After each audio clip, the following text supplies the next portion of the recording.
Hey guys, आपका स्वागत है टारगेट सरकारी नौकरी चैनल पर। मैं हर्षाद अली। आज के इस वीडियो में हम लोग डिस्कस करेंगे यूपी पीएससी के लिए आरओ एआरओ भर्ती परीक्षा, खंड शिक्षा अधिकारी और एलटी ग्रेड शिक्षक भर्ती के लिए करंट अफेयर्स 2025। तो आज हम करंट अफेयर्स में यूपी यानी Uttar Pradesh special current affairs को डिस्कस करेंगे और इसमें आज का टॉपिक हमारा रहेगा महाकुंभ पर आधारित। तो महाकुंभ टॉपिक को समझेंगे और इस पर आधारित जितने प्रश्न हो सकते हैं आपकी इन परीक्षाओं में बन सकते हैं, जितने प्रश्न आज ही के इस टॉपिक में हम लोग डिस्कस करेंगे। तो आपसे मेरी रिक्वेस्ट है, वीडियो को आप लोग लाइक और शेयर कर दीजिएगा। तो चलिए हम लोग शुरुआत करते हैं। सबसे पहले बात करेंगे महाकुंभ 2025 की। तो इस पर पहला प्रश्न यही आ सकता है या यही आएगा कि महाकुंभ 2025 का आयोजन कहाँ पर हुआ है? उत्तर प्रदेश के जिले प्रयागराज में। तो ये बहुत सरल सा सवाल है, ये सबको पता है। चलिए आगे बढ़ते हैं। महाकुंभ मेले की अगर आपको तिथि या समय अवधि पूछी जाए तो ये प्रयागराज में हुआ है और कब से कब तक? 13 जनवरी से 26 फरवरी तक इसका आयोजन प्रयागराज में किया गया है। ये डेट आपको याद रखनी बहुत महत्वपूर्ण है, स्टेटमेंट्स में पूछी जा सकती है। और महाकुंभ का जो मेला है, ये महाकुंभ अगर आप देखेंगे प्रयागराज में 3 नदियां हैं, 3 पवित्र नदियां हैं, गंगा, यमुना और सरस्वती। इन तीनों नदियों के संगम को त्रिवेणी संगम कहते हैं। तो इसका आयोजन प्रयागराज में, महाकुंभ का आयोजन त्रिवेणी संगम पर किया गया। ठीक, तो ये अपने आप में बड़ा महत्वपूर्ण प्रश्न है। तो यहाँ से इस क्वेश्चन को भी आप कर सकते हैं। देखिए, उत्तर प्रदेश में कुंभ मेले का उत्सव किन नदियों के संगम पर मनाया जाता है? अभी अभी हमने डिस्कस किया, या तो त्रिवेणी संगम के नाम से आपको उत्तर मिलेगा या आपको मिलेगा गंगा, यमुना और सरस्वती संगम। तो देखिए, गंगा, यमुना और सरस्वती, ए ऑप्शन ही हमारा सही हो जाएगा यहाँ पर। आइए अब बात करते हैं थोड़ी सी और कुछ फैक्चुअल जानकारी की जो महाकुंभ के बारे में है। आयोजन हमने देख लिया है, स्थान देख लिया है, कहाँ पर है? त्रिवेणी संगम प्रयागराज में। अगर नदियों के नाम पूछेगा तो गंगा, यमुना और सरस्वती। इसका महत्व क्या है? धार्मिक स्नान है ये, और आध्यात्मिक शुद्धि के लिए सांस्कृतिक उत्सव भी यहाँ पर इसी उपलक्ष्य में, इसी महाकुंभ मेले में इन सांस्कृतिक उत्सवों का भी आयोजन किया जाता है। अगर हम 2025 वाला कुंभ मेला देखें तो ये कुंभ मेला अगर आप देखेंगे तो पूर्ण कुंभ नहीं है। ये पूर्ण कुंभ होता है 12 वर्ष के अंतराल में, लेकिन अगर आप इसको देखेंगे तो ये 144 वर्ष बाद लगता है। तो इस बार जो 2025 में हुआ है ये महाकुंभ है, जो 144 वर्ष बाद जो है इसका आयोजन हुआ है। आगे बात करते हैं, कुंभ के प्रकार देख लेते हैं। कुंभ मेले कितने प्रकार के हैं? अलग अलग इस पर प्रश्न आ सकता है। आपसे रिक्वेस्ट है, जिन लोगों ने सेशन को लाइक नहीं किया है, लाइक और शेयर कर दीजिएगा। इसका PDF आप हमारे टेलीग्राम चैनल से ले सकते हैं। देखिए, एक है माघ कुंभ। ठीक, माघ कुंभ और महाकुंभ में कंफ्यूज मत होइएगा, ये माघ कुंभ है। ये अगर आप देखेंगे इसका आयोजन हर साल किया जाता है। इसका वार्षिक आयोजन होता है प्रत्येक वर्ष जनवरी और फरवरी में। जो आयोजन होता है प्रयागराज में, इसको माघ कुंभ कहते हैं। दूसरा होता है अर्ध कुंभ। अर्ध कुंभ 6 साल में एक बार आता है। ठीक है, अर्ध कुंभ का मेला ये जो है 6 साल में एक बार लगेगा। ये हरिद्वार और प्रयागराज में इसका आयोजन होता है। तो ध्यान रखिएगा, अर्ध कुंभ का आयोजन हर 6 साल में हरिद्वार और प्रयागराज में किया जाता है। और कुंभ मेला, इसको पूर्ण कुंभ भी कहेंगे या हम सिंपली कुंभ भी कहेंगे। तो ये 12 वर्ष में एक बार आता है। ठीक है, कुंभ मेले का आयोजन 12 वर्ष में एक बार किया जाता है, या तो हरिद्वार में, प्रयागराज में, उज्जैन या नासिक। तो इन 4 जगहों पर याद रखिएगा, कुंभ के मेले का आयोजन हरिद्वार, प्रयागराज, उज्जैन, नासिक में से किसी एक स्थान पर आयोजित किया जाता है 12 वर्ष में। ठीक, तो माघ कुंभ ये जो है वार्षिक है, 1 साल में इसका आयोजन होता है। अर्ध कुंभ 6 साल में एक बार होता है, और कुंभ जो है 12 वर्ष में एक बार। इसके अलावा महाकुंभ की अगर आप देखेंगे, जब 12 पूर्ण कुंभ लगेंगे, ठीक है, तो ये 144 साल की अवधि हो जाती है, तो तब एक महाकुंभ का आयोजन होता है। तो 12 पूर्ण महाकुंभ लगने के बाद में आयोजित किया जाता है। प्रत्येक जो महाकुंभ है प्रत्येक 144 वर्ष में एक बार प्रयागराज में इसका आयोजन किया जाता है, 144 वर्ष में। तो इस बार जो है महाकुंभ का आयोजन हुआ है 2025 में। ठीक, कुंभ मेला अगर आप देखेंगे, भारत में अगर आप देखेंगे 4 शहरों में कुंभ मेले का आयोजन होता है। कौन कौन से हैं? अब ये 4 शहर हैं, तो प्रत्येक 3 साल में इनमें से किसी, इन चारों स्थानों में से, इन चारों शहरों में से किसी एक स्थान पर मेले का आयोजन होता है। तो ये हर 12 वर्ष में या तो हरिद्वार या प्रयागराज, उज्जैन, नासिक में से किसी एक स्थान पर ये एक चक्र में आयोजन इसका होता है। अब देखो, यहाँ से बहुत इंपॉर्टेंट प्रश्न आपसे पूछे जाते हैं। उत्तर प्रदेश में अगर आप देखेंगे कुंभ मेले का आयोजन कहाँ किया जाता है? प्रयागराज में। प्रयागराज में कौन सी नदी के संगम पर? गंगा यमुना सरस्वती नदी के संगम पर, जिसको हम त्रिवेणी संगम भी कहते हैं। उत्तराखंड के हरिद्वार में लगता है, गंगा नदी के तट पर। इसके अलावा महाराष्ट्र में नासिक में कुंभ लगता है, शिप्रा नदी के तट पर। और मध्य प्रदेश के उज्जैन में लगता है गोदावरी नदी के तट पर। यहाँ से प्रश्न स्टेटमेंट में भी पूछ सकता है, डायरेक्टली भी पूछ सकता है। और प्रयागराज में कब आयोजन होता है? देखो, प्रयागराज में हो, हरिद्वार में हो, नासिक में हो, अलग अलग इनका जब आयोजन होता है तो अपनी एक अलग टाइमिंग होती है। तो जब बृहस्पति वृषभ राशि में होता है, सूर्य और चंद्रमा मकर राशि में होता है, तब मकर संक्रांति होगी और तभी प्रयागराज में कुंभ का आयोजन होगा। अब कुंभ मेले की ऐतिहासिकता की बात कर लेते हैं। अब इसकी ऐतिहासिकता की यदि हम बात करें, कुंभ मेले की उत्पत्ति जो है, हिंदुओं की जो पौराणिक कथाएं हैं उनमें, जो प्राचीन हिंदू धर्म ग्रंथ हैं उसमें समुद्र मंथन की बात की गई है।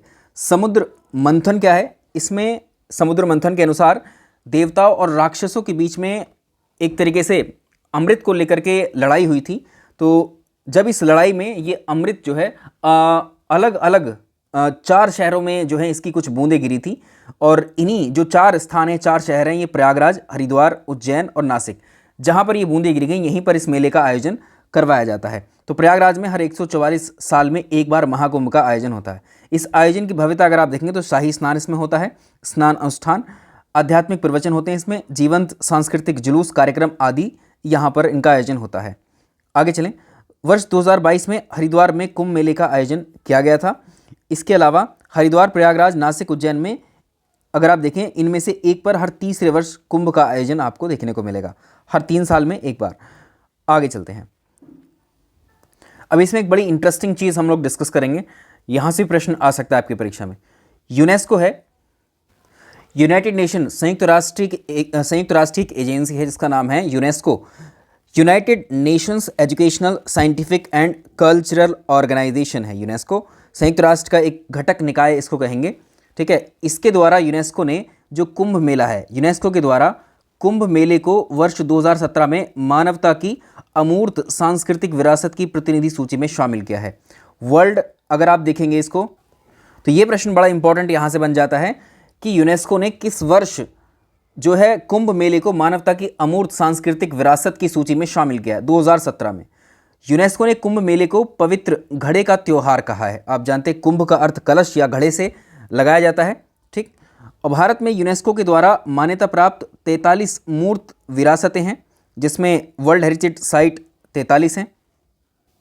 43 में से 35 कल्चरल यानी सांस्कृतिक स्थल हैं, 7 प्राकृतिक स्थल हैं और 1 मिक्स्ड स्थल है, और 15 अमूर्त सांस्कृतिक विरासतें हैं। 15 में से 1 कुंभ मेला है। यूनेस्को की अमूर्त सांस्कृतिक विरासत की सूची में कौन सा मेला सूचीबद्ध किया गया? ये प्रीवियस ईयर में क्वेश्चन आ चुका है, ठीक। तो ये क्या है? कुंभ मेला। उत्तर इसका हो जाएगा कुंभ मेला। अलग तरह से भी पूछा हुआ है, अभी बात करेंगे इसकी। अब यहाँ से एक घटना और हुई थी प्रयागराज में, यदि आप देखें, आप जानते हैं कि कुंभ के दौरान वहाँ पर भगदड़ मचने की वजह से एक दुर्घटना या एक घटना हो गई थी, जिसकी वजह से कुछ लोगों की वहाँ पर मृत्यु हुई थी कुंभ में। तो ये घटना क्यों हुई? इस घटना की जांच के लिए एक समिति बनाई गई। तो इस समिति के जो अध्यक्ष थे वो थे न्यायमूर्ति हर्ष कुमार, ठीक। तो याद रखिएगा, उत्तर प्रदेश सरकार ने 29 जनवरी 2025 को प्रयागराज में महाकुंभ में हुई भगदड़ की जांच करने के लिए न्यायमूर्ति हर्ष कुमार की अध्यक्षता में 3 सदस्यीय न्यायिक समिति का गठन किया है। ये भगदड़ मौनी अमावस्या के दिन संगम क्षेत्र में घटित हुई थी, ये भी ध्यान रखिएगा। तो महाकुंभ या कुंभ मेले की यदि हम बात करें तो एक हिंदू त्यौहार है और एक तीर्थ यात्रा भी है। कुंभ मेला अगर हम देखें तो ये हिंदू कथा समुद्र मंथन या अमृत के मंथन से संबंधित है। याद रखिएगा, क्योंकि फैक्ट में आपको उसमें पूछ सकता है स्टेटमेंट्स में। कुंभ का अर्थ बर्तन या घड़े से या कलश से आप समझ सकते हैं, ठीक है, जो समुद्र मंथन के दौरान अमृत को धारण करने वाले एक बर्तन को दर्शाता है। जिस कलश में, जिस बर्तन में या जिस घड़े में वो अमृत था।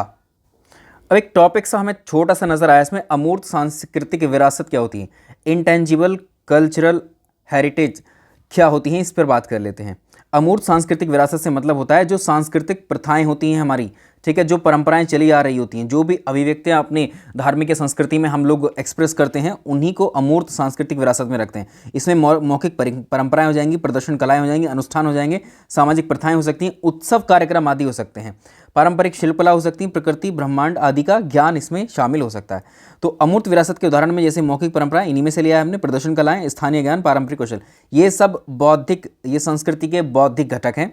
ठीक, यही अमूर्त सांस्कृतिक विरासत कहलाती हैं। अब इस पर प्रश्न आया, अब ये चीज़ें जो है अगर आप देखेंगे अमूर्त विरासत जो होती हैं हमारी, यानी जो परंपराएं हैं, जो प्रथाएं हैं, वो पीढ़ी दर पीढ़ी चली आ रही होती हैं, तभी तो आज भी एग्जिस्टेंस में है। और आप देखेंगे आने वाले कुछ सालों के बाद, 100 साल बाद, 150 साल बाद, ये सारी प्रथाएं आगे भी आपको देखने को मिलेंगी। तो ये पीढ़ी दर पीढ़ी हस्तांतरित होती रहती हैं। मौखिक परंपराओं और व्यवहारिक प्रदर्शनों के माध्यम से इसको हासिल किया जाता है। निरंतर विकसित होती रहती हैं, कुछ ना कुछ चेंजेस आप इसमें देखें, डेवलपमेंट होते रहते हैं। इसमें उन सांस्कृतिक परंपराओं और प्रथाओं को भी संरक्षित रखने पर बल दिया जाता है जिनसे इनके लुप्त होने का खतरा है। ठीक, इनका संरक्षण जरूरी है, अपनी संस्कृति कल्चर का संरक्षण आवश्यक है। अमूर्त सांस्कृतिक विरासत सांस्कृतिक विविधता को भी सुरक्षित रखने के लिए एक इंपॉर्टेंट टूल है।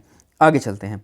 अब देखिए इस पे प्रश्न किस प्रकार से पूछा गया है। यहाँ से प्रश्न आया है प्रीवियस ईयर में, हमने लगभग सारे प्रश्न लिए हैं। अमूर्त सांस्कृतिक विरासत की सुरक्षा के लिए यूनेस्को ने वर्ष 2003 के कन्वेंशन के अनुसार 5 डोमेन बताए हैं। ठीक, कौन कौन से इसमें शामिल किया जा सकता है? अमूर्त सांस्कृतिक विरासत के वाहक के रूप में भाषा हो सकती है, भाषा सहित मौखिक परंपराएं, भाषा से जुड़ी हुई मौखिक परंपराएं और अभिव्यक्ति इसमें शामिल की जा सकती है। कला प्रदर्शन इसमें शामिल किया जा सकता है। सामाजिक प्रथाएं, रीति रिवाज, उत्सव संबंधी कार्यक्रम हो सकते हैं। प्रकृति और ब्रह्मांड से संबंधित ज्ञान हो सकता है और अभ्यास हो सकता है। पारंपरिक शिल्प और कौशल, इन 5 कैटेगरी में से जो भी आएगा वो इसमें अमूर्त सांस्कृतिक विरासत में शामिल कर लिया जाएगा। अब देखो प्रीवियस ईयर में क्वेश्चन कैसे पूछा हुआ। अमूर्त सांस्कृतिक विरासत के संरक्षण के लिए कन्वेंशन किस संस्थान से जुड़ा है? यूनेस्को से जुड़ा है। ठीक है, यूनेस्को से जुड़ा है ये।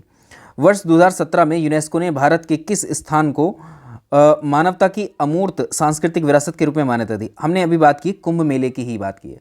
अमूर्त सांस्कृतिक विरासत का तात्पर्य क्या है?